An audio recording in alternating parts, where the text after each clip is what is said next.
Loveline. It's time for Loveline. You know, it's going to be sex, drugs, rock and roll. The crowd seems to love this. Loveline. Careful, it's slippery. I had it wet. Exclusively on Tucson's new run, 92.1 KFMA, Green Valley, Tucson. K292CM, Summerhaven. Loveline is meant for an adult audience. Loveline may contain sexually oriented content. Listener discretion advised. Now, here's Loveline. 1-800-LOVE-191 with Dr. Drew and Adam Carolla.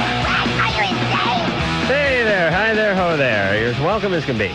I'm Adam Carolla. That is Dr. Drew. The show's Loveline. Phone number 1-800-LOVE-191. Fax number 310-854-4455. What are you staring at? Just looking at your freebie pen there. I got billions of these. Yeah, I like that. Yeah, I like that. Thanks very much. Ooh, it's got the nice ergonomic grip on it. Nice. All right, Dr. Drew is the board certified physician with the addiction medicine specialist. Crap. You ready to get to the phone? And a million free pens. That's right. And I managed to go through about like 30 a month or 40 a month. It's bizarre. Yeah, it's like I have pens trailing behind me and I don't see it. I don't know it. They're your calling card, Drew. Jim. Yes, hello. You're 47. Yeah? What's going on? Oh, not a whole lot. Let's see, the other night I was listening to one of the programs about James, the dog lover. Right. Yeah, we reran that one, and I was just informed of that. Got a lot of good response on it. Some not so good. A couple of our affiliates starting to leave the fray. Oh, yeah. No. They misunderstand the whole idea, the whole concept of it all. Well, why don't you tell us? Oh, well, I don't know if I can really tell a whole lot, just that I'm into a little bit more than just James. James, he's seems like he's exclusively dogs. I'm cattle, horses, goats, sheep, dogs, large dogs. Pretty broad base. Funny you used the word broad in there. You have really? sex with all these animals? Yes. Hold on 1 second. Let me talk to Drew for a second. Now, normally you would think this is a bogus call. Here's a guy calling in. He's talking about having sex with sheep and bears and yaks, and, he's like Dr. Doolittle, this guy. Do a lot. But I can hear from his cadence and from his voice that he's legit. Yeah, it's not BS. But right. There's a little bravado here that's kind of BS. There's something else going on. All right, but I can still, I still believe him. Well, not bears yet. I haven't tried dolphins yet either, but believable, very much. Well, yeah. How can you be so matter of fact about this?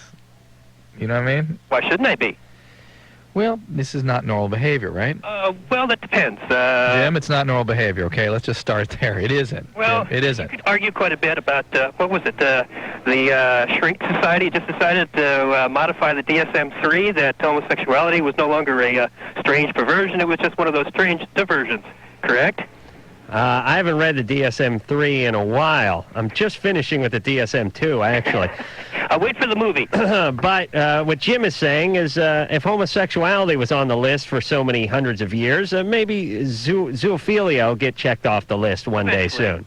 Look all the changes. Oh, wait, hold on. Here comes Ann. She can't stay off the mic. Maybe pedophilia is right behind that. Excuse me? That's producer Ann. Oh, okay. All right, well, Jim, tell us which animals you've actually had sex with again, please. Well, going down the list, cattle, horses, sheep, goats. Slow down. Are these consenting animals?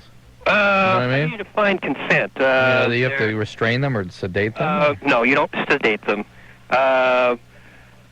Restraint? No. Most of the times they just stand there and look at you. Oh, okay, you're done yet? Cattle, horses. Now, aren't you scared you're going to get kicked? Not really. Under the normal course of the daily job of doing things, working around them, you're just going to get kicked and butted and thumped every once in a while. How do you sneak up on a horse? Well, you don't sneak up on them. Yeah. You can't sneak up on them. You got to give them some flowers or something? No, don't bring flowers. Well, a lot of people bring little horsey treats, little cookies and carrots and apple slices. Let's stay with the sort of. I have a question real quick. Maybe I missed this, but how does he have access to all these animals? I think he works around them. Working on several farms. Doing what? Anything between cleaning stalls to like working with cattle, beef cattle or dairy. I mean, you're with them all day long. You clean manure for a living type of thing. And as they get to the point where you're around them so much, they accept you as just another member of their herd. All right. So then you have sex with them. Has anyone ever caught you doing this? No. There's been several other people that have invited me over to their place for that purpose, or I've gone over to their place. Do you like women? Yes. Oh, you do? Yes. And I've got kind of like the best of both worlds. Bi, but leaning heavier towards the gay side. But then when it comes down to gender preferences, it's both. hey, Yes. I picture Jim being like 4 years old with one of those pull and say things. Yeah. Farmer says, when you pointed at the cow or something. See and say, yeah. And like something falling off a shelf on his head. No. All right, well, what happened to you, Jim? Why are you into this stuff? I mean, the same old stuff. Hmm? I mean, there's only so much you can really do, and then this is kind of a variation. yeah, but let's just say for the sake of argument, Okay. as far as societal mores go, this Within this Western culture. So you were talking. well, okay, no, hold on. no. What part of Cameroon you living in, Jim? Cameroon? All right, so shut up. We're living in the United States, Yes, unfortunately. and you're an American citizen. Yes. Okay, so as far as this culture goes, Correct. and this society goes, this is considered fairly deviant behavior. I think you're an intelligent enough man to admit that. Let's forget the judgment. I don't know you can put that sort of pejorative on it, but just say that there's a reason people do this. Okay. That's Why is there a it. reason for anybody doing anything? Because, Jim, there is. So- because that's the fact. So what would that reason be for you, Jim? It's a pleasurable, enjoyable. What happened to you, Jim, Like- growing up? Jim, it's what? like, I put it the equivalent like going to an amusement park. All right, Jim, forget it. Just the fact that you can't establish real intimacy and sexuality. That's not true at all. It is true because you bore with it and get distance from it and have to look for other diversions because there's only so much you can do. And if you had real intimacy, that's a feeling that would never occur to you. Never. So, and you say you like women and you like men, and And that's You like livestock. ambivalence like that. It's a way of distancing oneself from intimacy. so what we're trying to figure out is what kind of environment do you come from? Define intimacy. Just being able to share secrets, things like that, or No. wanting the desire to be close to somebody. Being able to attach in a very deep and loving way and with open mutuality and you could almost, it's a throwback to a shared psychophysiologic state of a strong attachment. commitment, more like. No, Jim. Oh. Jim, get out of your head for a second. Okay. It's not a cognitive process. It's an emotional state. Okay. Well, let's not argue over semantics here for just Right. one We'll be second. doing a lot of that all night. So, Jim, Yes. what kind of environment do you come from? I kind of figured you'd get into that eventually. Well. Parents divorced, remarried, different places. Yeah. Pretty much out on my own since I was about 16. Mm-hmm. Got to travel quite a bit as a youngster, so I was exposed to different cultures around the world. Maybe it was the circus that did it. No, but I was on tour with a bunch of horses for a while. Was ever molested or anything like that? No, but I knew what was going on. What does that mean? That meant that I knew some other people who were, what was happening, why. Propositioned a few times, but I could be smart enough to say, thanks, not thanks. Why'd you get out of the house so early? Didn't exactly like the parents. Yeah, what'd they do? Weren't exactly very nice people. What'd they do? This probably was a Jim story too. That he just know. See, this is what happened. This is proved. Go read. There's a guy named Shore at UCLA who involved a theory called the attachment theory. If you want to stay up in your head and read about why you have difficulty with this kind of an emotional, with the real emotional world, the one of people, the one of your species, one of your genetic shared makeup, read about the attachment theory. I think it'll start to make some sense to you what's going on here.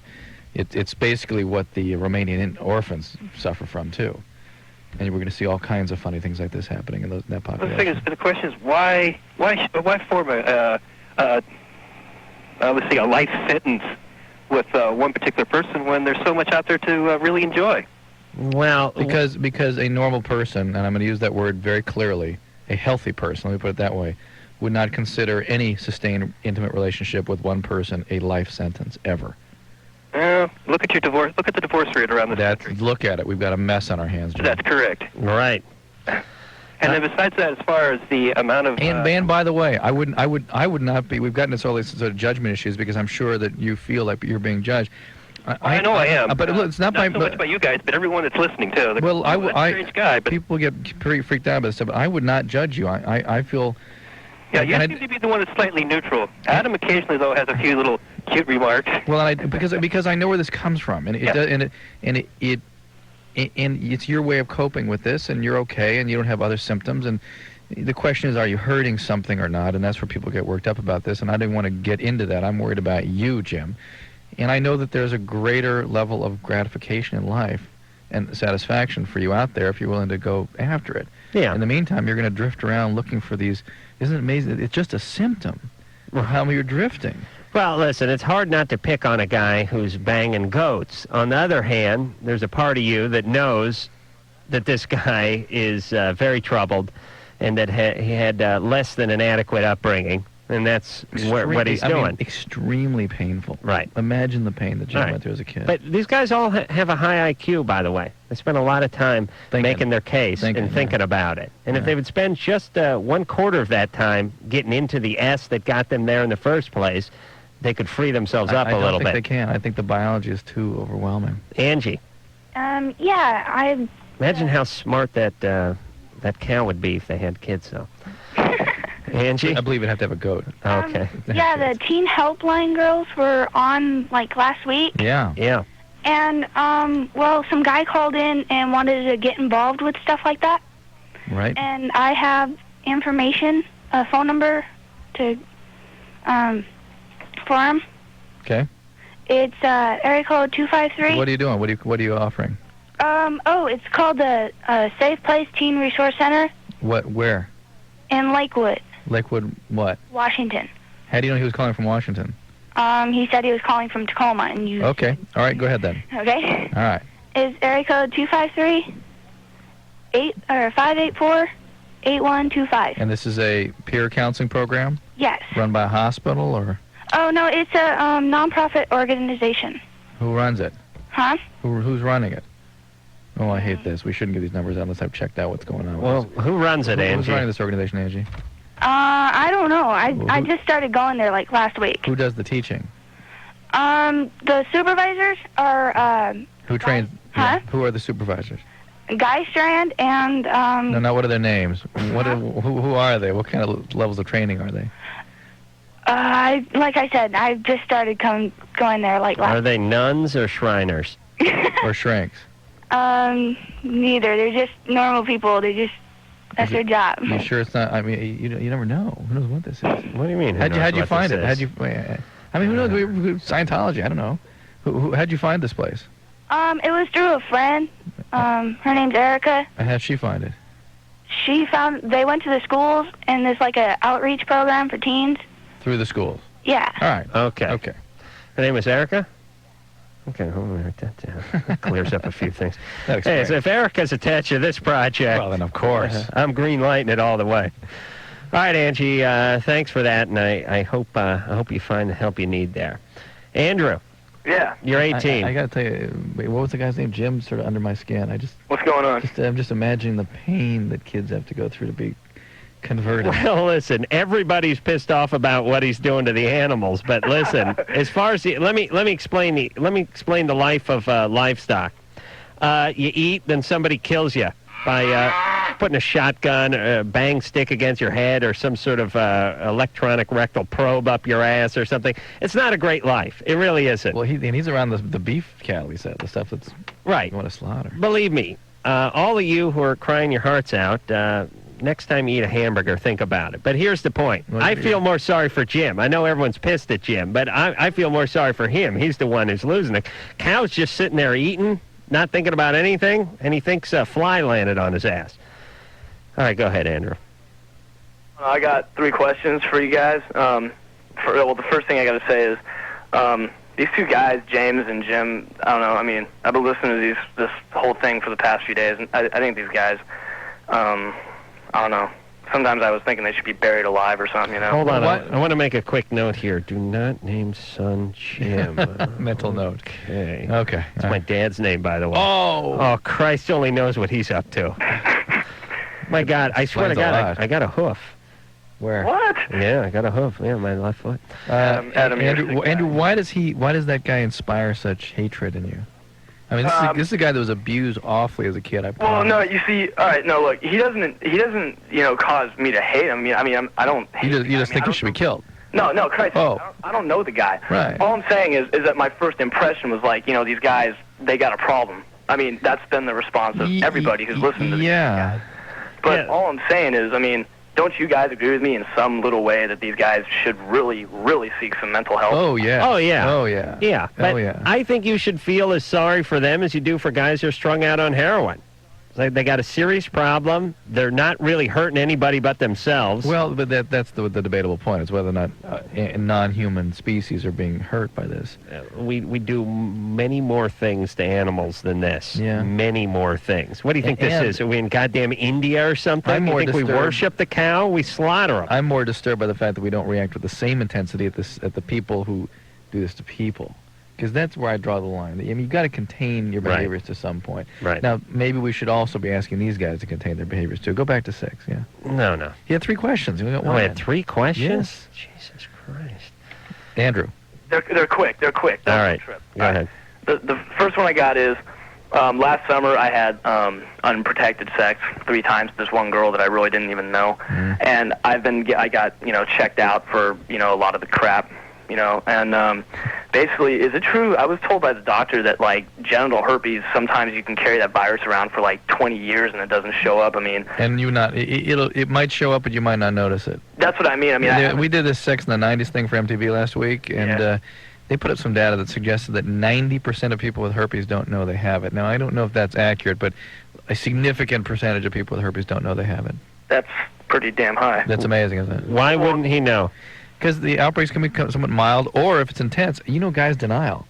How they just, if something goes away, dodge that one, forget it. Yeah, but if you had a herpetic lesion on your Johnson, you'd know it. Listen, that's not knowing, though. That's just being, it's just pure stupidity. Well, it's denial, and the manifestations can be very different than what people expect. They can look like a scaling, like a eczema or something. Listen, if anything crops up on the Johnson that burns or hurts, if anything crops up, then I'm gonna probably go get it checked out. But you're a smart guy. Drew, so. quiet down. And let me answer Andrew's question.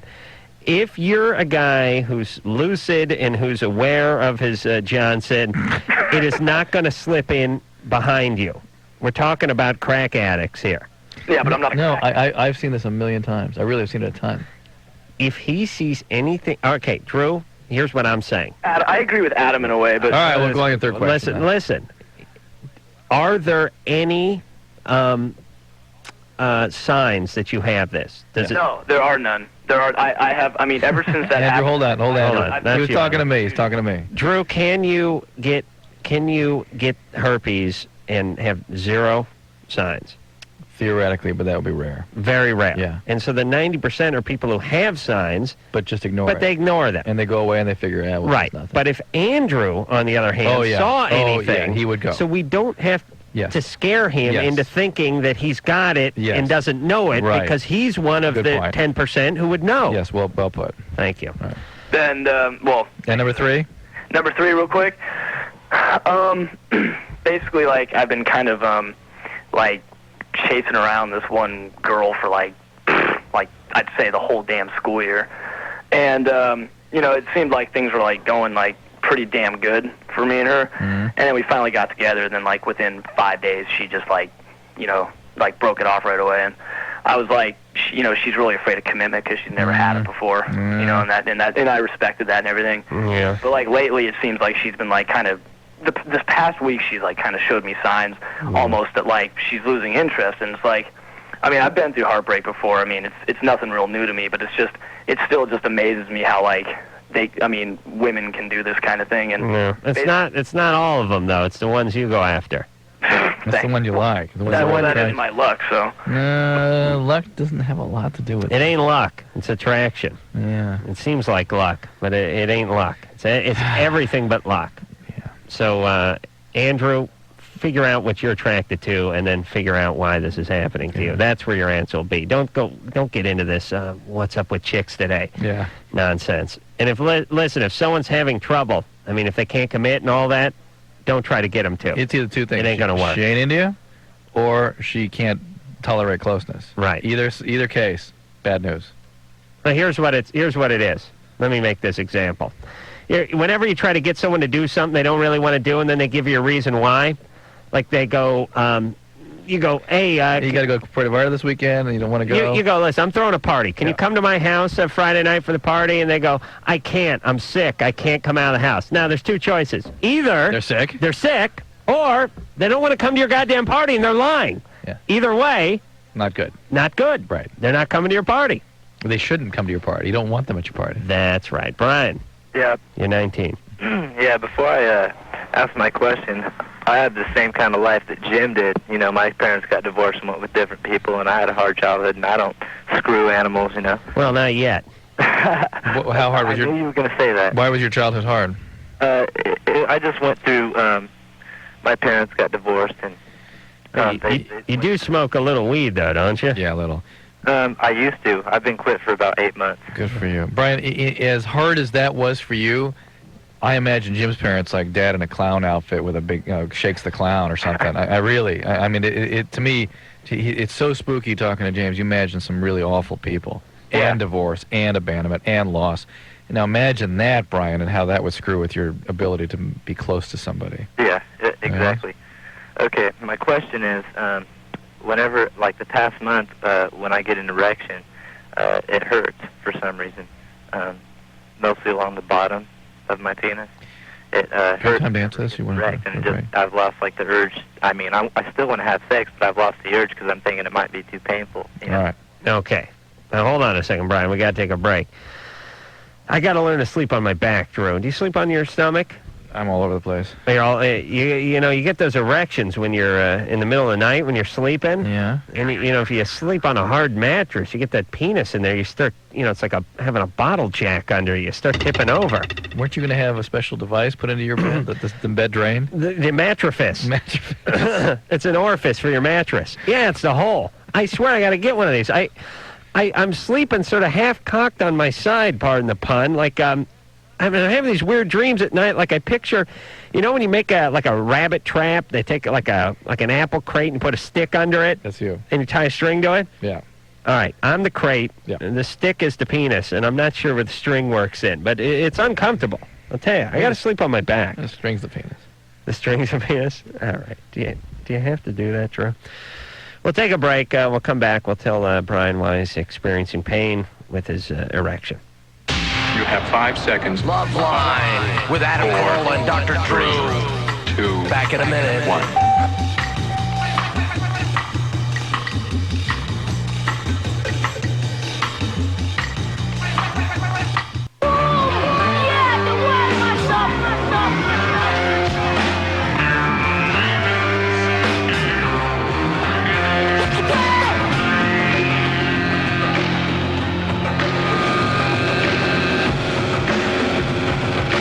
Hey there, Loveline. We got some good peanuts. Phone number 1-800-LOVE-191. Drew just pulled a razor out. We're gonna do some blow. No, my shoes. There we go.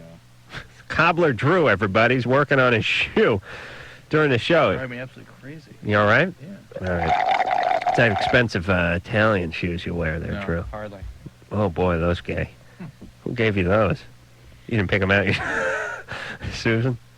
No. The manufacturer sent them to me. Oh, really? Oh, those are nice. Yeah. How come I didn't get a pair? All right, where the hell were we? Brian is 19. Yeah. All right, so what's with the penis again? Yeah, whenever it gets erect for like the past month, it's been painful to have an erection. Just an erection, not even playing with it or nothing like that, you know? Yeah. So, I don't know, it's just kind of painful. I'm not sure what the deal is. Well, when Drew's done resoling his shoe, I think he's going to have an opinion on this one. Are you on any medication? What's that? Are you on any medication? No, I'm not on any medication. Have you been on any recently? What's that? Have you been on any recently? No, not for like the past year. What were you on before that? Just, you know, antibiotics for like a cold or... But nothing long-term, nothing you took regularly? No, just like erythromycin and stuff like that. You have no medical problems, medical history? No. Can you masturbate? I try, but that's pretty painful also. Interesting. Would it be more painful to masturbate than it would be just to have an erection? Yeah. Why? I don't know. I'm not too sure. It hurts when it gets an erection, and then whenever I, try to masturbate or have sex, it hurts even more. You gotta kill yourself. Any bro. sort of injury or No anything other- that happened before all this started? No, not that I know of. I mean, I just woke up one morning, morning wood, and it hurt. Well, you got to get this checked out, Brian. I mean, there's something going on here. Yeah, I did. I went and got it checked out twice. And? They don't know what's They couldn't wrong. come up with anything. Did you see a urologist? Yeah. And they didn't No. have any kind of conclusion. Anything else we should know about you? Any other past history, psychiatric history, medical history? I did a lot of drugs. Like I said, my parents got divorced, and I started to rebel, and I did drugs and What was the drug? the whole bit. I did anything that people put in my face. I've done from marijuana to heroin. But you didn't get addicted to anything? What's that? You didn't get addicted to anything? I was addicted to cocaine for a while, and then I switched to crack. But it's pretty much the same thing, only the same thing. just cooked. It's a very strange symptom. The most common reason for what you're describing is actually medication. Next, I would think would be like prostate inflammation or bladder stones or prostate stone, this sort of thing. Then I would think traumatic injury of some type. And beyond that, I just wonder. Pain with the boner. Yeah, it's unusual. That's unusual. I mean, as part of the work, I may even need to see a neurologist. I'd work right through that pain. I got to tell you. I'm sure you would. Hey, Drew, I see Evil Knievel advertise those magnets, What? Put them on your elbow when you have arthritis. Oh, boy. Maybe he could strap one of those to his penis. Just a pyramid. A big, Pyramid power. Yeah, we know the power of the pyramid, everybody. When you got stuff and it's shaped in a triangle, it means it has special forces, right? And then if you magnetize that triangle, well, look out. You could probably use a magnetized triangle in place of, let's say, a prosthetic hip, heart pump, pacemaker, transplants, glasses. Yeah. There's really nothing it couldn't do. If your car was broken, you just put one of those on the hood, right? Sure. Yeah. Think about that. No problem at all. Sandra? Yes. You're 24. Yes. Yeah. Hi. Hey. What's going on? Well, I've been with this guy for about 3 years now. And he doesn't really want to commit or anything. We've been having some intimacy problems lately. Yeah. The big one was the other night we were having sex and he just kind of pushed me off of him. Said he didn't really feel like doing that anymore. Why? So I don't know. What'd he say? He said, I don't feel like doing this right now. And you said, what do you mean? You didn't say why? Why? What's going on? Hold on, let's do a Loveline reenactment. Drew, bend over. Why? Let's see if I can work something out here. Well, the point is you guys have been together for 3 years. He stops having sex mid-pump, and you say... aggressive and nasty. What's going on? Well, there's been a lot of other problems, too, besides just that. Like what? Well, like he still lives at home with his parents. Yeah. And so he won't ever spend the night at my place. He doesn't ever want to go on a vacation with me or go out of town He anywhere. can't go out after the streetlights are on. He's on restriction. How old is he? 23. Yeah. Why is he still living at home? I guess it's an easy place to live. Well, son, you've been with him 3 years. Did you maybe discuss that with him? I mean, I smell junior college here. no, we're both educated. We both have a bachelor's degree. We both have good jobs. He has a good job, Yeah. but he doesn't move out of his house. No. And you don't ask him about that. Well, no, I do. I ask him about it 12 to me. constantly, and he says he's not ready to yet. Okay. He's not ready to get married yet. He's not ready to move out yet. All right. Well, Sandra, I think you guys may have grown apart. Mhm. Actually, you may just have grown, and he's just gone apart. You sound a little, well, you don't sound too mature for him, but a little too mature for him. You know what I mean? You're 24, you're a woman, you want intimacy, you want a relationship, you want to go on vacations, you want to get married, you want to live like an adult. Sounds like an awful relationship. Why would you hang in with this? Well, I don't know. I guess I'm scared of anything else. Why? You overweight? No. All right, then you got no excuse. Get out of the house. What's wrong with your self-esteem? I What happened? don't know. What do you mean? I don't like this guy.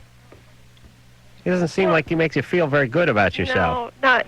Yeah, that's what a lot of my friends say. But All right. okay, So why don't you just go do a little Sandra, better in for yourself? 3 minutes on the radio, we're telling you the same thing. oh, Well, your reality is telling you something. what about? Okay. I owe him a lot of money. Is that How much money do you owe him? $4,000? Why? Well,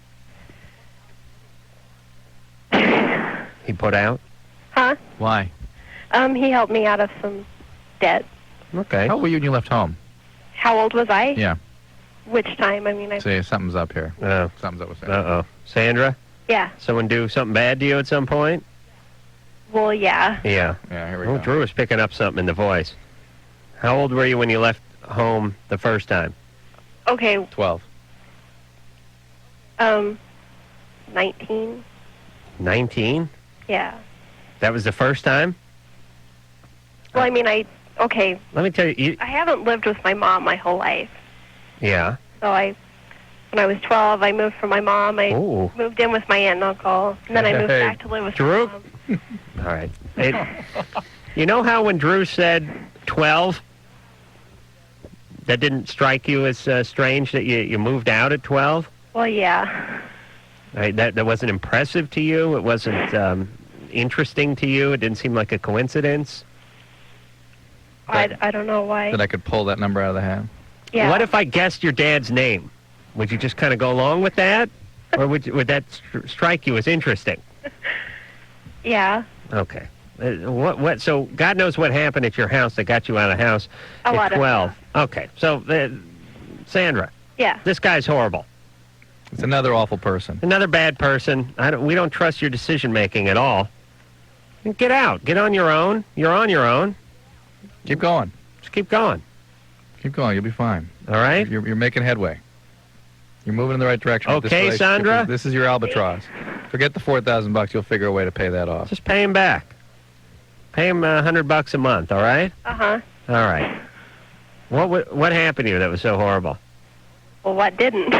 Okay, baby. All right. Do you have any kids? No. Good. All right. Okay. Yeah. All right. You're on your own. You have no kids. You're fine. Just get out of this relationship, okay? All right. All right. Geez, you see what happens, Godspeed. everybody? You break people, and that's it. They never right again. And it's only very predictable. I mean, think how predictable that is. Yeah. Numbers out of the hat. Drew said 12, everybody. And 12 was the age that she moved out of her house and in with her aunt and her uncle.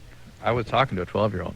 That's why I knew that. Yeah. Drew's spidey sense started tingling about did I a not- minute into that call. I don't know if you heard it over And you the- said 12 because Yeah. you knew that's what she sounded like. Yeah. Yeah. Boy, we're and- doing a lot of snacking tonight, But Drew. think about that call last time with that woman that had left her child with her husband. He's a good father. She moved out of the state for a job. Remember that call? Mm-hmm.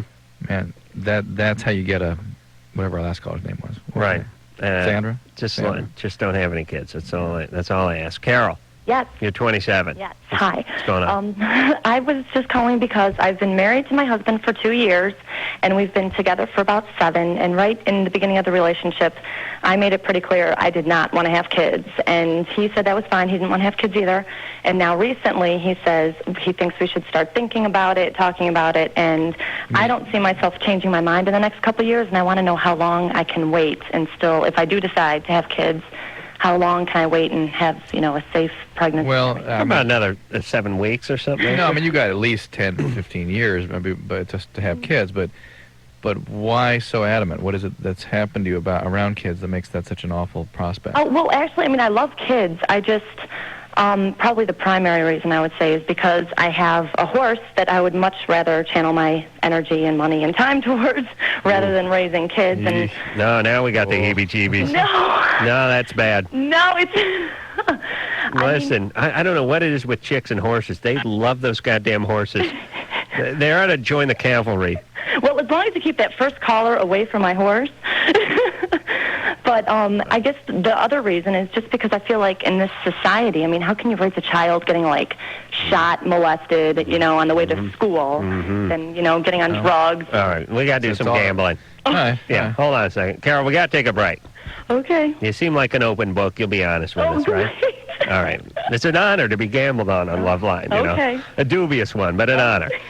Drew's just pulled out his beautiful sealskin wallet. God knows what Jim did to that seal before they harvested the skin. He's pulled a buck out. He's looking cocky, by the way. He's looking very confident tonight. No, I'm not that All right, hang on, Carol. Okay. All right, we're going to take a break, and then we'll gamble on Carol's past after this. Loveline. Be right back in a minute.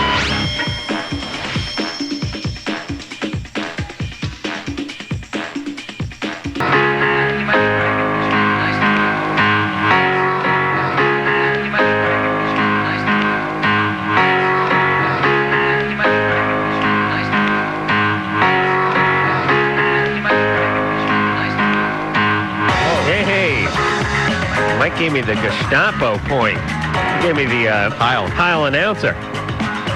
Usually gives me the finger, just that he gets a little elbow English in there, but this time he just came straight at me. It's a thrust.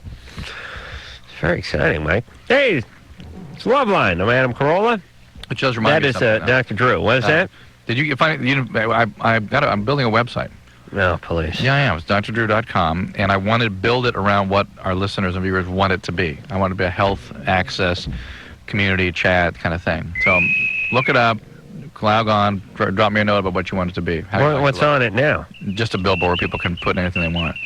They basically get to tell me what they want this thing to be. We've got some really interesting people. We got the National Institute of Health, National Institute of Mental Health, and Prevens just signed on, I think, today. Was that the diaper company? Morning After pill. Oh, Morning After. I thought that was an adult diaper company. I want to distribute that damn thing. I really want to attach it to every condom sale. I want to put my name on it, or at least my picture.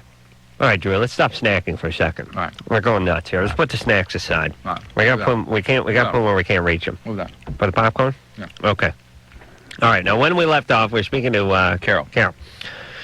Carol's 27. Put your money on the table. Been married. Oh, she's been married for 7 years. Or known the guy for 7 years. I don't know. She's been married for 3 years or something like that. I made it clear I don't want kids. Oh, my husband said he didn't want kids, but now he wants kids. Imagine that. He wants kids. But I'm into my horse. She loves her horse, and she doesn't want to bring a kid up in this society.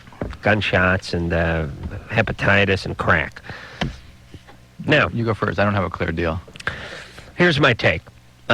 She's right, but women's biological urge is so strong when it comes to this stuff, it doesn't matter. Crack, crime, all of it, pollution, war, they can all be damned. Yeah. I'm 25, I'm having a kid. Yeah. That's how women, or if you're one of our listeners, I'm 14, I'm having a kid. So Carol has intellectualized the whole thing. Yeah. She sounds stable. She's in a long-term relationship. I'm going with just simple. Parents were divorced. And got an older sister's divorced. That's whacked. Yeah, I'm going with that. The parents divorced, older sister divorced. Ooh. Right. How about hippie parents? Oh, hippie parents. Yeah. Good. That's good. Yeah, hippie parents moved around a lot. Ooh. Only child. Ooh. But something about dad. Unfinished business with dad. Dad kind of never grew up. Dad yeah. Hippie parent, yeah, okay. hippie dad. Right. Okay. We're both going some weird directions here, Carol. You're both totally wrong. Oh. I have an older brother and sister, and my parents have been married for almost 40 years, I think. And I've lived within about a 20-mile radius since I was about 3. But the only thing that I can think that is wrong with me, why I don't want kids, is because my sister had a lot of You had a sister thing. Older sister? My older sister, but she's getting married. She's not married yet. She's getting married next month. You know, I was so close. When I was saying older sister, I was thinking to myself, I said divorce, but I should have said bad. I was thinking older sister, bad experience. What happened? Well, that's nephews, true. whatever. That's true. What happened to her? She didn't really get into a relationship until she was about 20 or 21, something like that. And she dated this guy, and he was, the first date, he was, showing her porno movies and stuff, and, just constantly pressuring her from, right off the bat. That's a class move. What are you talking about? And It's called a Carolla move. Yeah, call it the Carolla.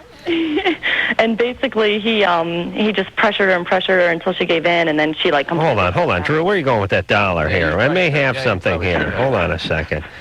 Keep going there, Carol. But I decided that a long time before any of this happened to her that Yeah. No, I don't get that. Why? What else? Of course you don't get it. What else? What? With my sister? No, with you. Why? Your parents weren't hippies? No, they're too old to be hippies. I mean, they were older than, like 60s. Why did you decide the world is such an awful place? Is what I'm trying to figure out. Well, I don't know. I just feel like, gosh, listen to your show. How many people call in and they've been molested by their... And you're saying, even Dr. Drew, you say that peers are starting, peer on peers. It's only 80-90%. Yeah, it's huge, but you gotta, it's time for people to step in and do some real proper parenting. We need some healthy people. Yeah, maybe your kid will have the cure to molestation. Yeah, right. Right, Drew? Yeah. You can invent that. But are you surprised that your husband ever wanted to have children? Do you think he was going to say I guess I'm not really that surprised, but I just... I don't. It was at first, and now that I think about it, I shouldn't have really been surprised. Did you somehow think you were establishing the relationship built on never having children?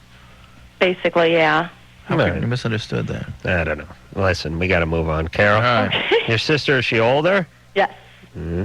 She's got a few kids? No kids.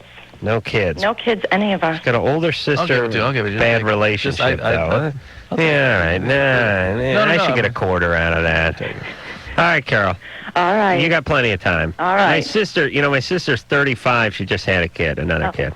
Okay. Yeah, so you've got till 40, but it depends how many kids you want. But right, it's riskier as you get older, and obviously the risk for Down syndrome particularly goes up, and other sorts of genetic problems. But not that big a deal. 4. Max? Yeah. You're 19. Yeah, how you doing? Good. What's going on? Well, my girlfriend we've been seeing each other for about close to 2 months now. I don't know. She pretty much stays in my house all the time. We're going to be moving in together soon. Sounds like she's already moved in. Well, kind of. I live with my mom still. Yeah. So she basically just stays the nights. Yeah. In a sense, yeah, she's moved in. All right. But, she still has her stuff at her parents' house as well. What's the question? She has major mood swings. She snaps on the littlest things. I just wondering what exactly should be done or could be done, or is she doing drugs? Help her with that to help me. Is she doing drugs? I'm sorry, one more time. Is she doing drugs? A little bit. Hold on, let me yell at Drew for a second. Drew? Yes. You have to speak right into the mic. I thought No. You're falling asleep over there, brother. Is she doing and drugs? You have to speak clearly. Okay. How many times a night does someone have to say what before you pipe up into that mic? Do you know what I'm saying? I really wasn't aware that it was... I usually don't pay close attention to it, but tonight I've been thinking about it, and people keep saying what, because you do this. You go, she's doing drugs. Bruce goes, what? It's great, dude. When you get into the big stuff, you go, is she bulimic? Look, I appreciate you bringing that up, but you could bring it up during the breaks. Yeah, well, it's not much fun that way. I'm cutting you off the popcorn, too. You've lost popcorn privilege. Okay. That's for Christ's sake. Max? There we go. Yeah. What drugs? She started doing drugs when she was 18. She was using coke a little while. That was her main drug, I think, drug of choice. Other than that, she drank a little bit, smoked a little weed. All right, so it's just coke, booze, and weed? Except for that? Yeah, pretty much. All right, Max, she's a severe addict. So nothing is going to get better. Things are only going to get worse until you deal with the addiction. Right. And she doesn't use now at all. She doesn't? No. Is she in recovery? I'm sorry, one more time? Is she in recovery? Adam, if you'd speak right into the microphone. Shut up. Shut Drew's mic. No, she's not. But since she's been with me, she hasn't been using by her own choice, not by mine. Okay, but I think she should probably be in some kind of recovery. I'm speaking for Drew here since his mic is shut off. There we go. 2 months of not doing drugs. You take an addict and have them try to maintain abstinence, they're going to be extremely moody. Yeah. So she needs, look, if you want to do something specifically good for her, get her a psychological or psychiatric evaluation. Hey, Max? Yeah. I know it seems like a damn every relationship that comes before me, but this is going to be a tough one, you two living together. Yeah. Couldn't you both just move out and not necessarily live together for a little while? How old is she? She's 18, almost 19. Yeah. Well, the problem is we're in Chicago now. We're moving to California. So it wouldn't really work to go out there and get 2 different places. Why do you have to move to California? The warm weather and the water. The water here sucks. Stay in Chicago. It's a nicer city. Max? Yeah. The whole thing's a bad idea. Be prepared. Yeah, but the whole thing is... you guys are going to live together, and I'm giving it 3 months. Yeah. Really? Yeah. I know, brother. And she's 18. She's screwed up. She's clean for now. She's abstinent. That's not clean. I can't say she's clean for now. All right. Okay, Max? All right. You know what I'm talking about, don't you? Yeah. Yeah. Okay. So basically just get her some kind of...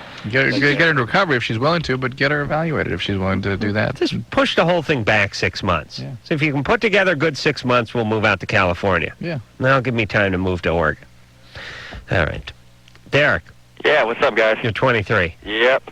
Hey, it's good to be talking to you. I called my first time and I got through. What's up? Great. Hey, I got a kind of a funny question. Today I was at the gym working out, and I was doing shoulder presses. And I was on my second set, and usually I do between 6 to 8 reps. And this fine little Asian girl came walking in and started working out on the lap machine right in front of me.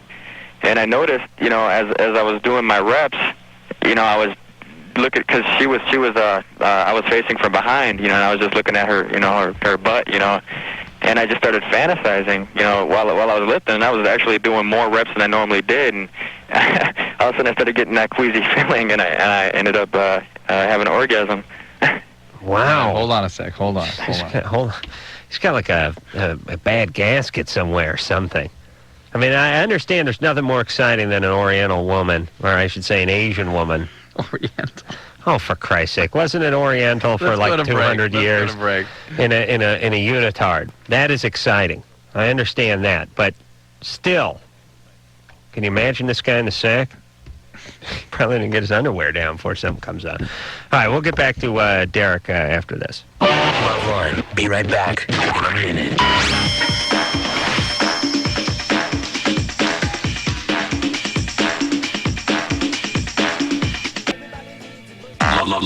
Loveline on 92.1 KFMA.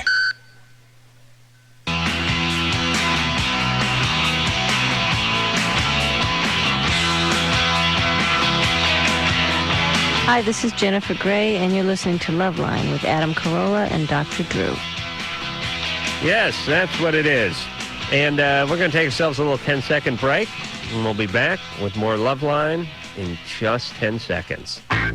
This is Loveline on radio station. Illegal broadcasters. 92.1 KFMA, Green Valley, Tucson. You need to function at a very high level. It screws the memory. Really? I mean, think of the level we have to keep moving. Just tell me I'm drinking too much red wine when I get home. I go home and drink a couple glasses of red wine. It mellows me out when I get home, Not those big tumblers you get at frat parties. In terms of health benefits, after you get above one glass, it starts to quickly go into problems. This is doubly good, isn't it? No? What are you staring at your pager for, Drew? I can't get this damn thing to work. It's All on your pager. I'm fine. And you like a nice glass of wine when you get home, don't you? Oh, yeah, I love it. You get it both alcohol. What can I do? We could get together. We could drink. We could cuddle. Aww. Yeah. Put your penis in that little hole in your bed. That's right. The mattress. Oh, they laughed. They laughed at a lot of the greats. All right, Drew, where the hell were we here? Derek? Yeah. You actually had an ejaculation at the gym. Yeah, but I just want to say it's not like where it was just because I was looking at the girl. It's anyone that lifts. I mean, with that exertion, when you get that pump, I was getting that queasiness, and I think it mainly came from that. But just the girl being there, kind of intensified it. Because like I said, I only do like 6 to 8 reps, and I was like on 15, 16 reps at that point. Did you have an erection? No, I didn't. No erection. That's weird. Drew. And I don't have no problem. Like I said with other girls, and this is the first time it happened. And I mean. Yeah. All right. It shouldn't. It's not the pump though. I mean, I've lifted my share of weights. Drew, you've lifted your share of weights. You never had anything come flying out of your penis. Something shot out of Drew's ass once. Actually, it may have been part of my penis. I was looking for that. But I don't know what it was though. 'Cause like I said, I never had that experience before. Because I've lifted, to where I've gotten to that fatigue, with that fatigueness. But like at this particular point, I just started feeling real queasy down there, and the more I just kept lifting, the better it felt. So what'd you do? I went to the bathroom, and checked myself. Popped off. They didn't mind you smoking in the gym? No. Are you taking steroids? No, I'm not. Have you just creatine. I wonder if the creatine does something weird like this. Any other supplements you're taking? You taking DHEA or? No, just BCAA and branched chain amino acids and protein. No androstenedione? No, nothing like that. Have you ever taken anything like that? No. Are you on any medications otherwise? No. All right. Well, I never happened before. It happened once. Yeah, it doesn't necessarily mean anything. He had a jock-turnal emission. So you get the jock? Yeah. Hey, Drew was amused there, but Drew likes a nice pun. He's not much for the conceptual humor. It's word plays. Yeah. Word plays I'm into. That's what you like. Kim. Hello. Let's see if I can weave a few more of those in there. Thank you, I'd appreciate it. Kim, you're 22. Yes, I am. What's going on? Well, let's see. I've been with my boyfriend now for about a year, and 6 months into the relationship, whenever we would get into an escalated argument, I would become very verbally and physically abusive. And this is something that has continued till now. Yeah. Well, the verbal part is how it escalates, so... Right, but when I mean verbally abusive, I mean I say things to him that he's told me in confidence that I know would hurt him, just deliberately to be evil. Why? What's that all about? I really don't know. Hold on. Let this be a lesson to everybody who divulges things that could hurt them in a relationship. It's a horrible idea. Yes. This is exactly how it comes out. Never share those secrets. They get thrown right back in your face. Were you drinking at the time? No, I don't drink. Any other drugs? No, none. Anybody abusive to you? No. Never was? No. Were your not- parents abusive to each other? Yes, they were. Ooh. Very badly. Yeah. And you become physically abusive to him, too. Very physically abusive. What do you do? Everything. I kick, I smack, I punch, I chase pull after him? hair. And I'm what's sorry? what's he do? He just takes it, and when he has the chance, he leaves. Wow. How big are you? 5'6". How big is he? He's about 5'9". What are you going weight-wise? About 120. Ooh. Yeah, that's a good flyweight. Matching him up. And he's 5'9"? Uh-huh. What's he weigh? He's really skinny. Oh. So, Yeah, that's tough. But he doesn't punch back, huh? well, he's never laid a hand on me. You know, the thing about guys, that there's a very select group of the population that punches women, and then they're the guys who don't punch women, and they can't punch women. Yeah, no matter what. The women be beating on them with a rolling pin, they can't punch them. Yeah. That's why whenever we talk to somebody who says, yeah, my boyfriend hit me, but he says he's going to stop, I go, no. You know why? Because I could never do that. Drew could never do that. I think Mike may have. Actually, Mike did some time for that, actually. But if you can't do it, you can't do it. And if you can, you can. It's like a shoulder that pops out all the time. Once it pops out a few times, you're gonna be playing tennis. It's coming out again. Yeah. It gets loose. I go into this like rage.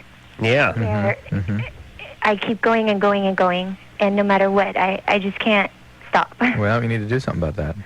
Well, that's another problem, is that I've tried calling these 1-800 domestic violence lines, and nobody seems to have the help for me because I'm a woman. Oh, that's interesting. Well, that's good. That's interesting. You know, and which I think is really bizarre because... Well, it's not that bizarre. It's just most guys do the beating, and that's why they have these groups. And, you know, he's constantly telling me, you know, you need to get some sort of help. Yeah. And I'll say, okay, you know, I'll do this. And then days will go by, and everything's fine, and our relationship's great, and then I never, you know, get any help. What usually triggers them, the rages? I'm sorry? What usually triggers the rages?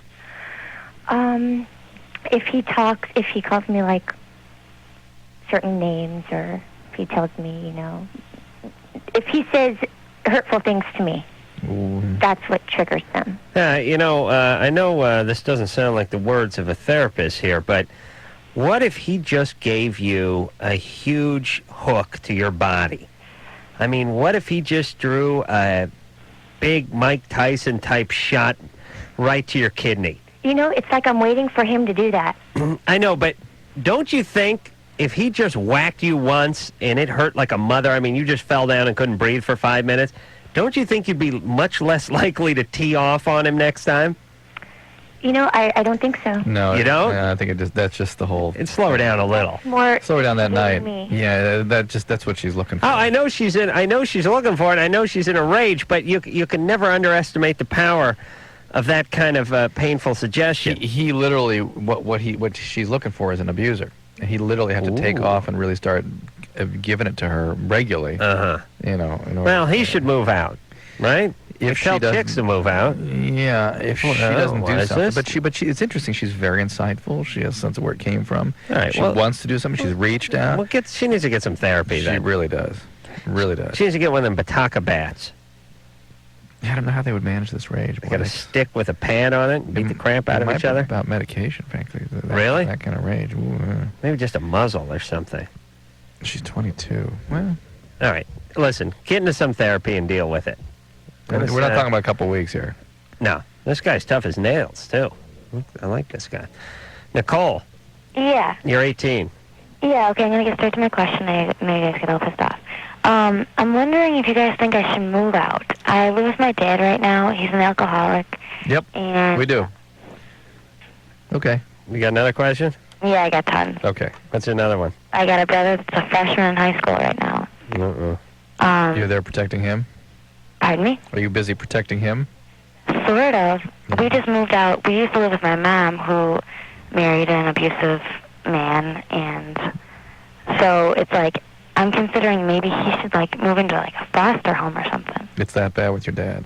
Well, I mean, he's trying to play sports and stuff, and he's almost getting kicked off the teams because he'll be late. There's buses around here. We live in Chicago, and he'll be late for practices and stuff because my dad doesn't, take him anywhere. You know what I'm saying? Well, wait a minute. Hold on a second. He's in the 10th grade or 9th grade, your brother? Yeah. What is he, in the 9th grade? 9th grade. Yeah, I'm sorry. And he's going to high school, and he wants to play on the freshman football team? That's already over. He's in volleyball now. Is it? Really?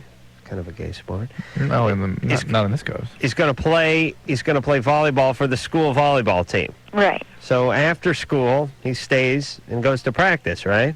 No, it's sort of like when there's games, they have to be there at 6, and I'm at work at that time.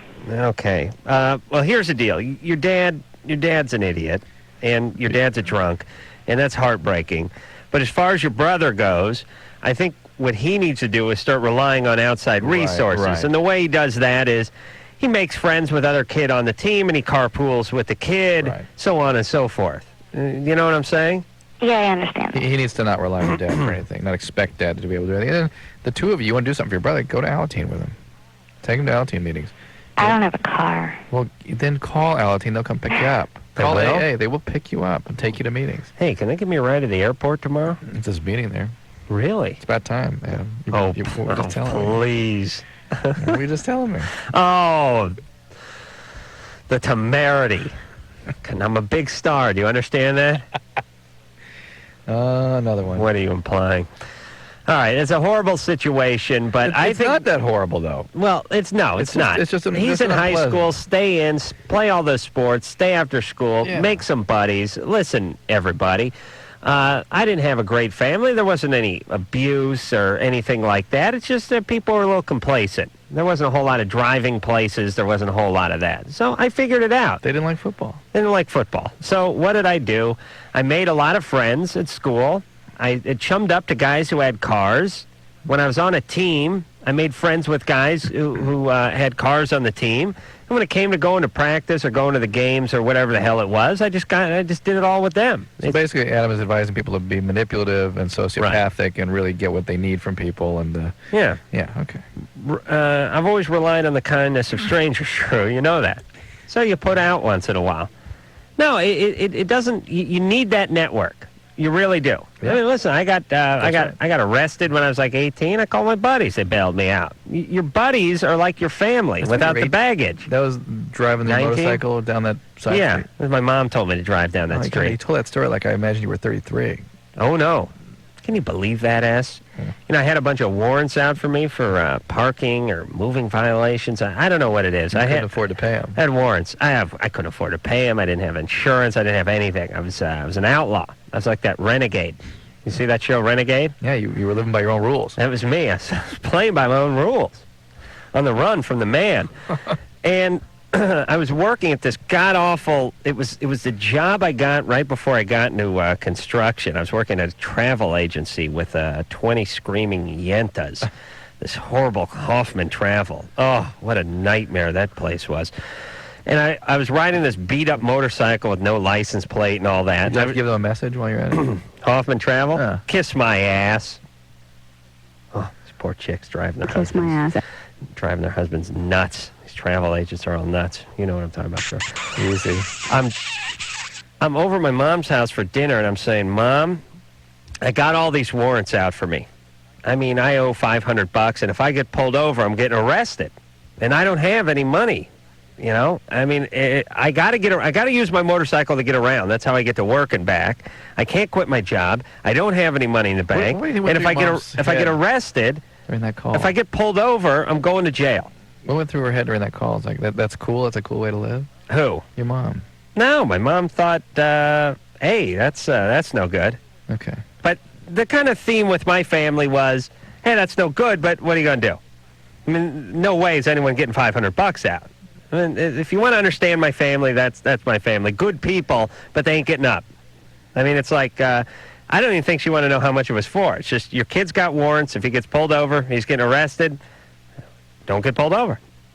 But there wasn't any discussion of like, well, let's see what we can do about that. Yeah. So she said to me, listen, take this one side street to work. It goes all the way down.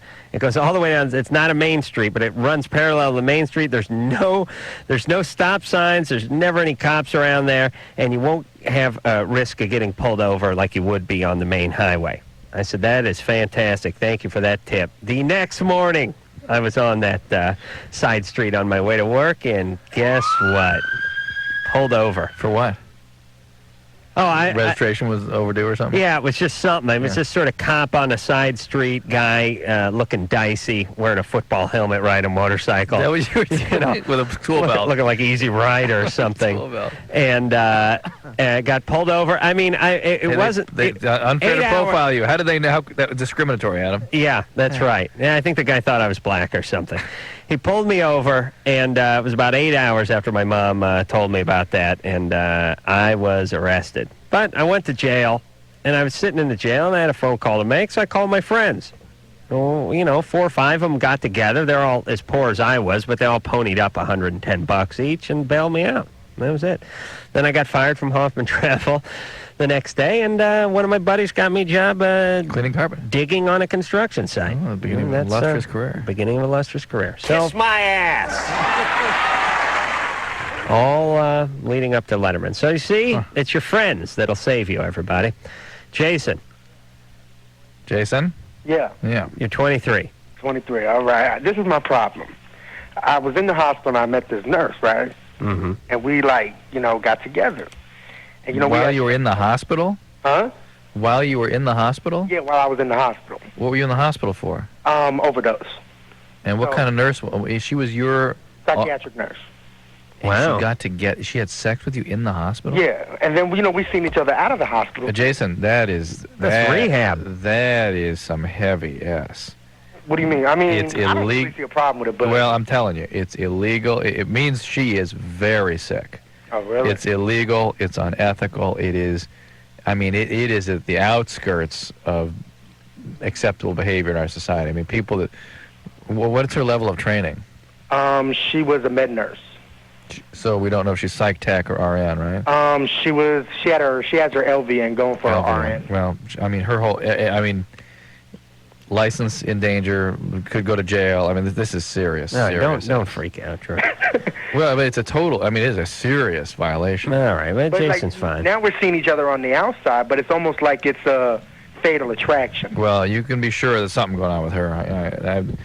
Because I told her, I don't want to be with you, and she, just went crazy.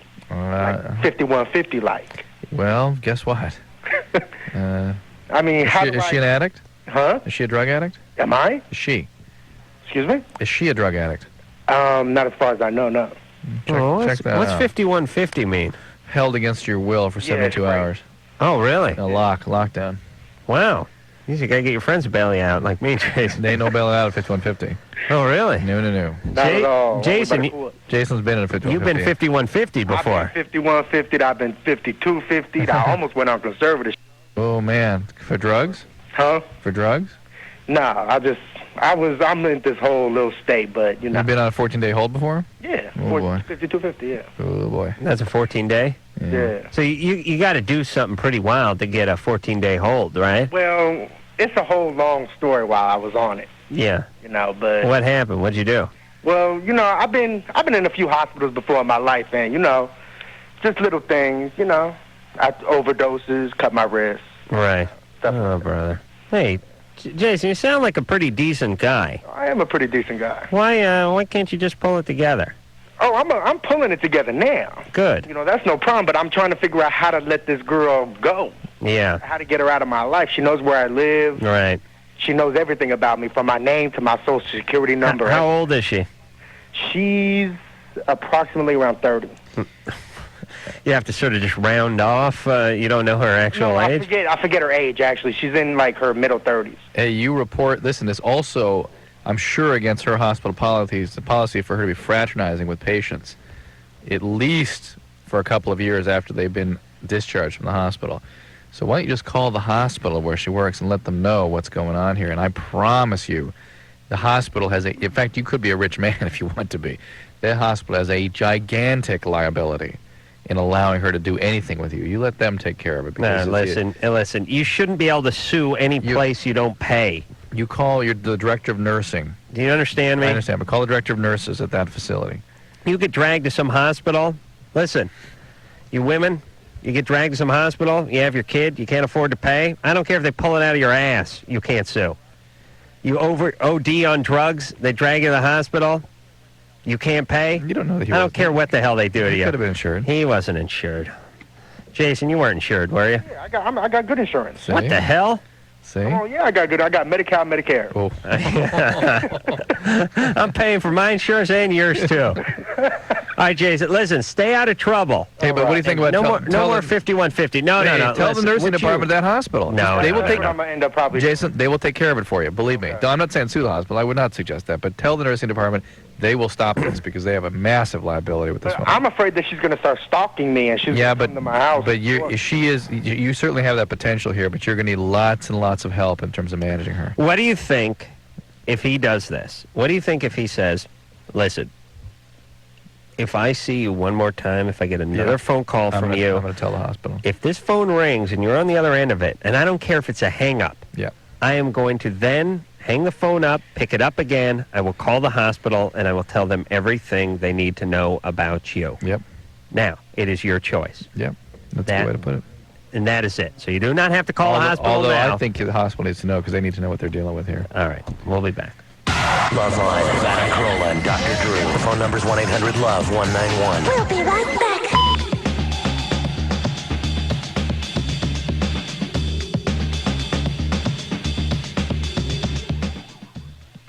Loveline on 92.1 KFMA. Hey, KFMA.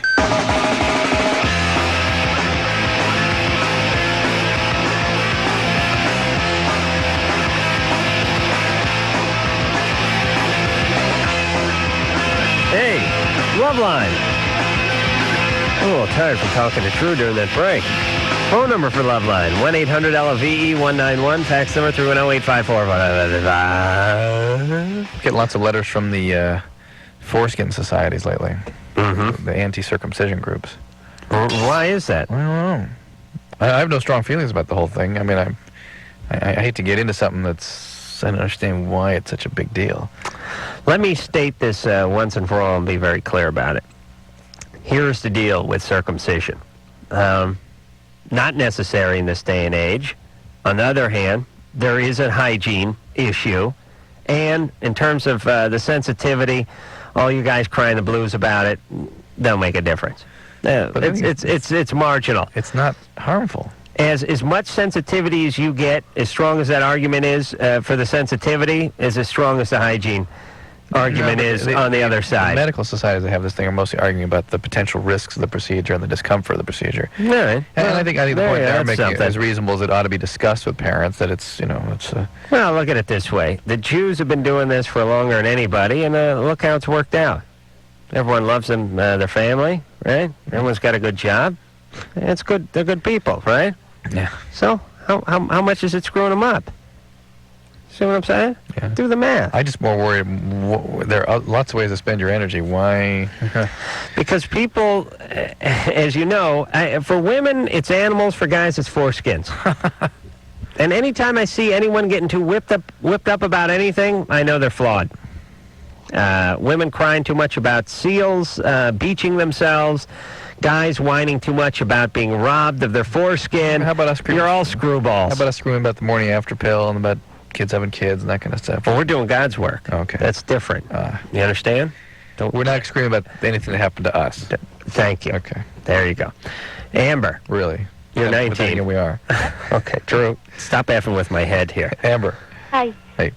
Okay. My problem is when I have sex with my fiance, I dry out really quickly. How come? I don't know. A year ago in July, I had what was supposed to be my ovaries and my uterus removed because they were not fully formed. You had a hysterectomy? Yeah, pretty much. Because it wasn't totally formed or anything, and they were worried about it becoming malignant. Wow, interesting. So I'm on estrogen right now. Well, okay, and certainly after hysterectomy, things change. Yeah. Perhaps you're not getting enough estrogen? I don't know. I'm taking the pills that they tell me to. Just one a day. Well, but you need to talk to the doctor. It's hard. It's something that has to be adjusted specifically for you. Okay. So that's certainly a very distinct possibility. Okay. And are they giving you progesterone also? No, it's estradiol, I think. It's Estrase? yeah, I think so. Yeah. Yeah, that's all it is. Yeah, you may need more of it. You may need a little progesterone. Okay, can she not have kids? Mm-mm. No, never will. I'll never have my period either, though. Yeah. Oh. Well, that's not bad. Yeah. It's great. All right. I'm going to have that done. Take your uterus out? Can I call that again? I don't know. Hysterectomy. Yeah, I'll put the his back in the hysterectomy. Okay. But Amber, and you did not have this problem before? Not as bad. Yeah. Plus, you can use lubricants, obviously. But well, yeah. Expect that it's something that through your life you're going to need adjusted periodically. So talk to the doctor that's prescribing the hormones, and don't be afraid to tell him or her exactly why. Hey, can they plant something in her? No. I think of no. One day, though, huh? We'll work it out. Lubricants, what the hell? No, I'm not talking about a lotion dispenser, you idiot. I'm talking about a kid. She has no more eggs. They took the eggs out. Egg schmegs. That's right. You can still have a kid, can't you? No. Can't they take someone else's eggs and put it in her?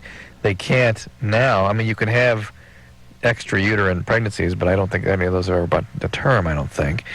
And it wouldn't be hers. She might as well put it in somebody else. Oh, right. Yeah, let them keep their eggs. Yeah.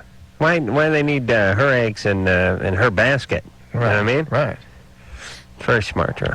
Good thinking. Nancy? Hi, thanks for taking my call. You're 26. I am. I have a bit of a problem. 10 years ago, I got genital warts from the first man that I ever slept with, and they were treated, and they came back recently. As always. Yeah, and I didn't know that they had come back, and I have a couple questions. See, I had sex with my fiance. Well, wait, whoa. Yeah? Just because they took the warts away doesn't mean the wart virus is gone. Right. So you're forever, for many years, contagious with that. See, I only thought if the warts were present. No. Please, Nancy, I'm sure they spelled that out to you, didn't they? Quite frankly, they hardly said anything. Yeah. It was just kind of get in, treat them, get out, and nobody really said much. And I was pretty young at the time, and I didn't know what questions to ask. All right, so the contagiousness sort of wears off over several years, and if the warts recur... It's been 10 years. Yeah. Some people longer than others. I mean, some of the studies I've read suggest they should be gone in 6 years or so, or at least really substantially reduced. Maybe you got another case, that's a possibility, or maybe it's more protracted than average. But certainly... You've got them. I mean, you know you have them. And do you get pap smears every year? Yes. Or more than once a year? No, just every year. Ever been any dysplasia or any problems? No. You understand that that's the other thing about about warts, right? Yes. Okay. Isn't dysplasia when a German Shepherd's hips start coming out of socket? Hip dysplasia. Oh, what's the vagina dysplasia? Dysplasia just means abnormal cells in the dysplastic. That's cells. my Muslim name. Did you know that? Dysplasia. Vagina dysplasia. Oh. You didn't know that, did you? No. All right, Nancy. So Okay, thank so you. What's the question? I just had a couple quick questions. The one was, is it possible to transmit them to other parts of my body, like when I'm bathing or by a towel? They spread. They do spread, but it's usually sort of like... Don't freak her out. They haven't done anything in 10 years, have It's more you? contiguously. That's why you got to get them treated. Mm-hmm. And if they get towards the anus, that's kind of a problem because that can increase a risk for anal cancer. Listen, air gets close to the anus, it's a problem. It really is. Although now you're into the water. Oh, man, do I got to get one of them douching seats. You're 2 days away from that seat. I mean... I got to get one of those seats, Ann. I was telling you last night, we were in a nice hotel in New York, and they had the enema seat. It was, this seat turns a normal toilet into a bidet. Right. And I'll tell you, once you get into it, you don't want to get off. I almost missed the plane. I did not want to get off that thing. You guys never felt anything like it. First off, they must have some sort of laser. I think it's the thing. The same technology that steers those Tomahawk missiles bombs, into the bunkers in Kuwait is the thing that gets this thing into your asshole. You sit there and you think to yourself, you're going to push this button, and you're perfectly. I'm ready for the water just to hit me in the eye, hit me under the knee. It goes right, doesn't even touch it, just goes right into you. Doesn't even hit the outside. It's a swish. It's like a beautiful free throw, and it goes right in there, and it just powers away everything. Like those commercials for dishwashers.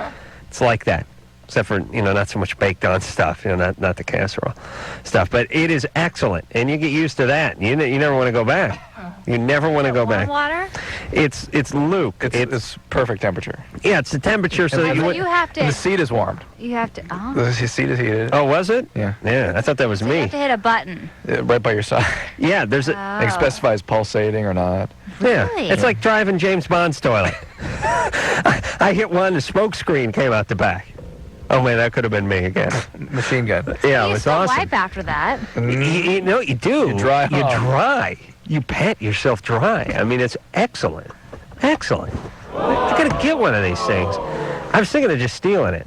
Some people go for the bath rub. I go for the toilet seat. Oh gosh. So how much could one of these things cost? I mean, they it's look pretty expensive. They're pretty elaborate.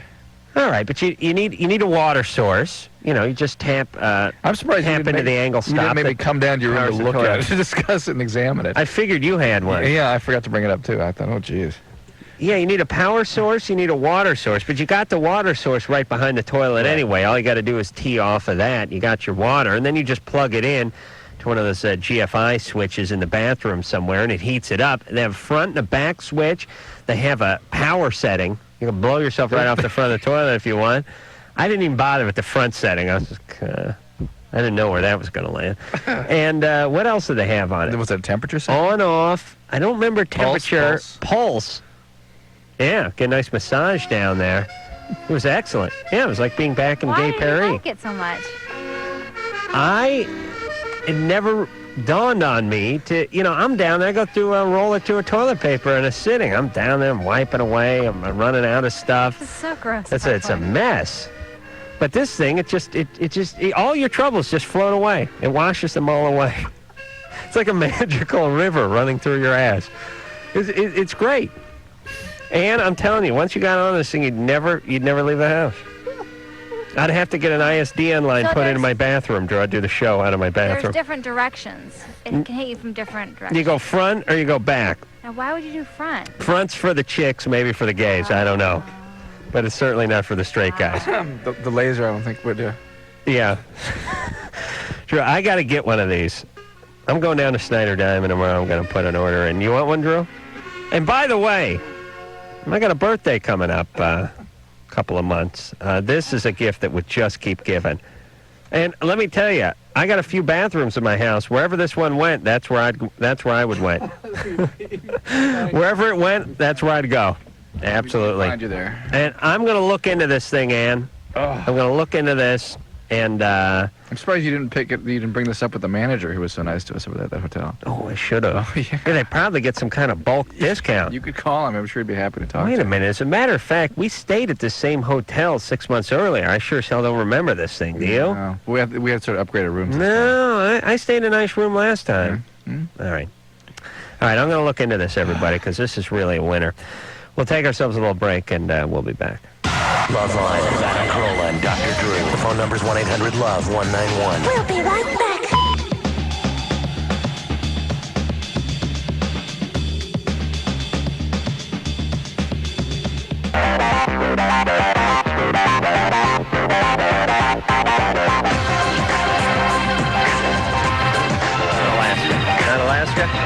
Not Alaska, right? Right. Give me the red. All right, I'll give you that. Hold on. I'll give the number. You give me that. Okay. It's Loveline. The number is 1-800-LOVE-191. Fax number 310-854-4455. Adam has found his calling in life. I got to get one of these toilet seats. I'll not rest till I'm resting on one of those. Hey, I painted a little scenario for Drew today. I said, listen, I went number 2 before I left the house this morning. That was about 9:45, 10 o'clock in the morning. So it's getting near 12 now, and my ass has not had a break. Now, that little blast of water, it could have made all the difference. God knows, my underpants are going to look like a Rorschach when I get home. That's nice. A lot of driving, a lot of scratching, a lot of sitting, a lot of farting. When you fart like I do, it really messes things up. Being contiguous, being in actual contact, touching along a boundary or at a point. All right, Drew. Amy, Yeah. you're 21. Yep. What's going on there? My boyfriend is really into bodybuilding and lifting weights, and he takes a lot of supplements and testosterone and stuff like that. And he recently said that he might go back to doing steroids, and I'm wondering if that will have any effect on me when we have sex. Like, I don't know. You could break your hip. He's been on it before? From what he's been pretty honest with me, and he says he does it maybe once in a month, and he hasn't done it for a couple of years. What do you work out a lot? No, I don't at all. What do you look like in a bathing suit? Not bad. Yeah, you're 21, you got a nice body. Yeah. The thing about being chicks, we complain a lot and everything about, what a bad shake they have and everything. But if you're a woman who's cut the right way, and you're 21 years old, screw the gym. Well, that's not really my question. I know, but think about that for a second. In order for your boyfriend to look like what he wants to look like, he's got to put in 2 hours a day at the gym. And take some unnatural... All you got to do is drink a tab with lunch. Yeah, we're totally opposites, but... I know, but you could be considered the best a woman has to offer and not do a goddamn thing. Exactly. Isn't that great? Yeah, and the thing is he... And unless a guy's working out, he's not going to look great with his shirt off. No. No. He looks great with his shirt off. All right, settle down, baby. So why are you dating the meathead, though? Well, it was we get along, and we're awesome friends, and we have a lot in common. Listen, I know these guys. They tan a lot. They shave themselves. What do they really have? They call you dude. They call their mom dude. Dude. Where's my allowance, dude? The guy's a little bit of a meathead, isn't he? Actually, no, he's not. He's from Montana. He's kind of one of them redneck boys, and okay. It's something that he wants to pursue, but there's other things that he wants to do. Like porn and stuff? Like porn? Like what? What's he do for a living? Built for that, if you know what I mean. But what's this guy do for a living? He works on welders. He's a welder? No, he works on them. Ooh. What does that mean? He works on the... maintenance. Yeah. On them. What does that mean? He's a manly man. He's not this guy that was teased in high school, and he got teased. He got teased a little. Oh, yeah, he did. But guys who work out a lot, the guys who go nutty with the weights, are all guys that got kicked around a little bit when they were in high school. I believe it. And now, pictures of him, he was a skinny dork. Right, the world is their high school now. They have to keep compensating. Well, when you live in Montana, you're king. You know what? He works on welders. Drew, he works on, teeth. I don't know. It's kind of odd. He wants to be like an electrician or technician or whatever. Yeah, he works on arc welders and stuff. Yeah, and stuff like that. Yeah. An arc welder is a Not a person. total meathead, you know. No, there's a welder. There's the welding device. I see. Heliarcs. He just repairs arc them. Welders. Yeah, they have spool feeds and stuff. I thought the welder, the person that's the welder. So My question is. hang on a second, Amy. Okay. Yeah. No. No, listen. They have welders these days, welding devices. Yeah. They're pretty advanced. Elaborate. They're pretty evolved. You don't have to hold the welding rod anymore. They have a feed. I see. A big spool that feeds the weld and all that stuff. And this guy probably works on that stuff, right? Yeah, or he builds machines for certain welding, like for the Navy. Their company builds stuff. Anyway, Does he do other drugs besides steroids? Pardon? Does he do other drugs besides steroids? No, I mean he drinks very seldom and weed every once in a while. But my main question is he takes so many supplements and it's vitamins and all that stuff and protein and I heard you talking earlier kerosene or what is kerosene? Creatine? Kerosene, yeah, and testosterone and all that stuff, like a type of all these male hormones that make him bigger and all that stuff. And those those things are very dangerous. It's going to make him a lot horny and a lot more irritable for a while, and then he's going to get more irritable and more depressed, and then his sex drive is going to go away. And then when he comes off the drugs, he's going to have real trouble with erection and libido. My question is that going to hurt me physically since we're involved, sexually involved? No, it's going to hurt him, but it's not going to hurt you. What's he going to do? Shoot like a creatine smoothie into you? No, I've tried those protein shakes, and they're pretty hard to swallow. Yeah. Tell me about it, sister. Tell me. Okay, so I have nothing to worry about when it comes to being the sexual contact. Well, I know. Wait a minute, Amy. When you say you've tried those protein shakes, she doesn't follow the metaphor. I'm talking the powder, not the. Yeah, Adam only admits powder. For a second. You thought she was going along with you? For like 1 second, I thought, hey, we got a listener's kind of hipping it up and joking it up with me. No. It made perfect sense. But because she was concrete and you were abstract. Well, she's dating a musclehead. Please. Amy, come on. Think about this, would you, for a second? All right. He's putting his life in harm's way, and his Pepe's not that big already, right? No, right? No. Okay. And it may stop working after doing all this stuff. And I've seen that happen, believe me. Listen, but guys, liver stop disease, wasting your kidney time disease, with this strokes, nonsense. heart attacks, cardiomyopathy, depressions. It is a serious thing to be taking these steroids. So she was worried that somehow he was going to screw up her fertility by him taking those or things. Just screw up something. Expose her to something. Expose her to something through his fluid. I was reckoning. She didn't get that far with it. Right, but when I explained he was going to shoot his creatine smoothie into you, and then she said, oh, I've had that protein shake before. It ain't good. And I thought, oh, protein? Oh, that's funny. Yeah. I thought, hey, someone's following up. Nope. Nope. Couldn't be. What is that, Drew? Are people just so into their own ass they can't step outside for a second? Uh-oh. Hey, Michael? Oh, yeah? Yeah, you're 16. You're 15. I guess in order to make jokes, you got to kind of step out of your own bubble a little bit and get into someone else's bubble for a minute. Is that what you do? I don't know. Yes. All right, Michael. Okay, I have a problem with masturbation, I guess.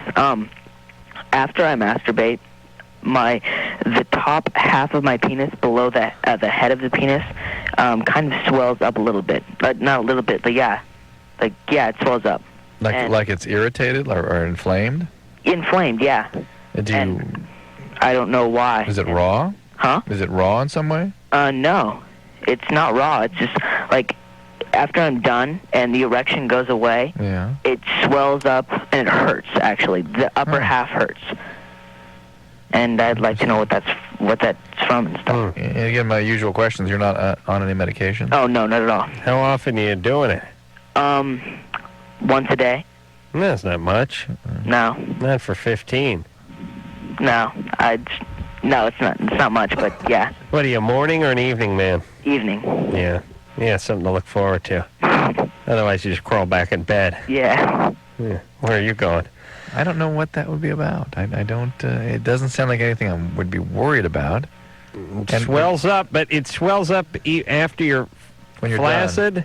Oh, no, yes, but it keeps going, like, throughout the night into the next day, and it wears off, like, next day, like the mid-next day sometime. And it's not your skin. Well, it's my skin, but it's inflaming. It's swelling up.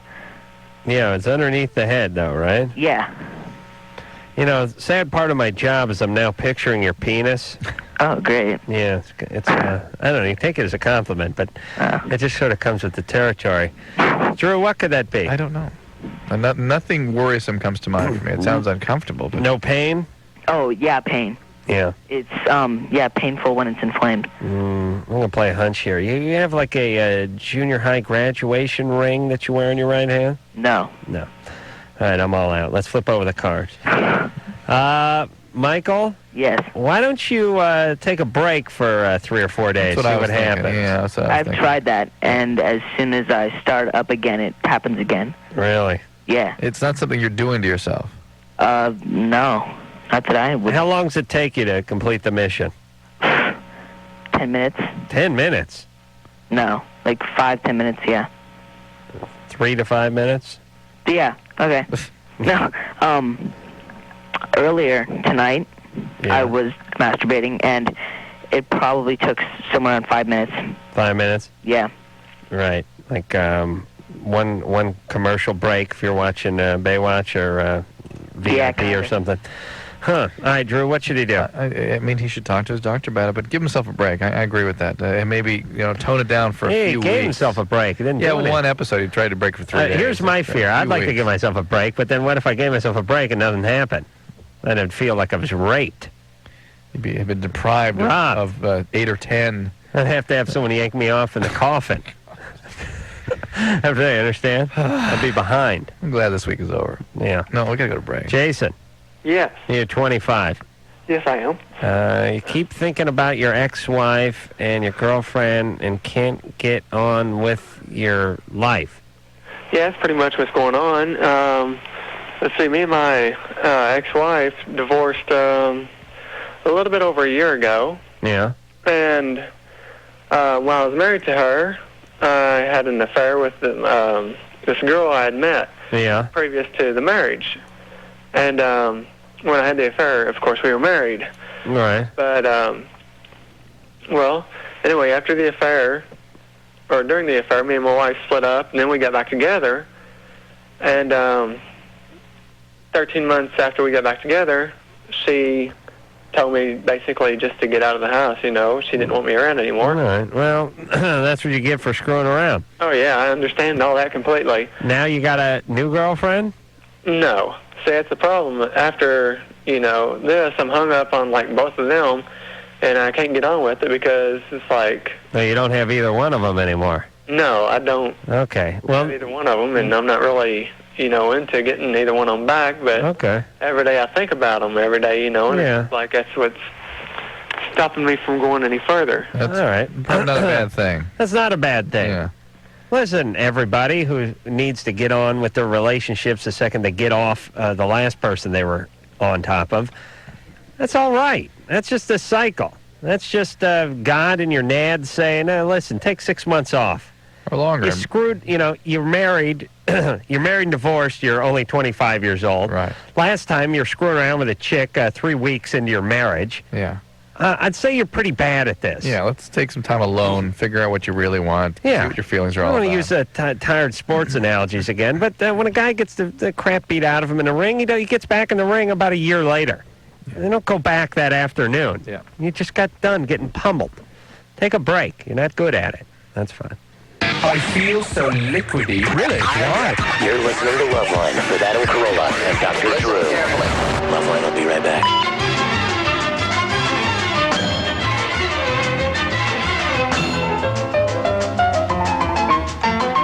2.1 KFMA.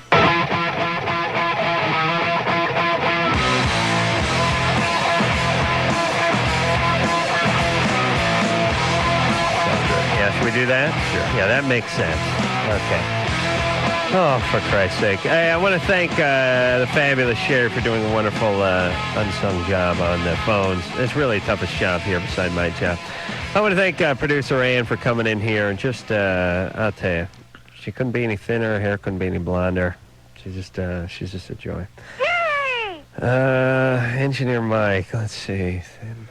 Engineer Mike does a wonderful job pushing buttons and all the other stuff he says he does, but we're not sure he does over there. So, until next time, this is Adam Carolla for Dr. Drew saying mahalo. More Jello, Mom. This has been Loveline. The views expressed on Loveline are not necessarily those of the staff, the management, or the sponsors of this radio station. And are probably not the views of Westwood One Entertainment. Loveline is produced by Ann Wilkins Ingle. Now, please listen to this station longer.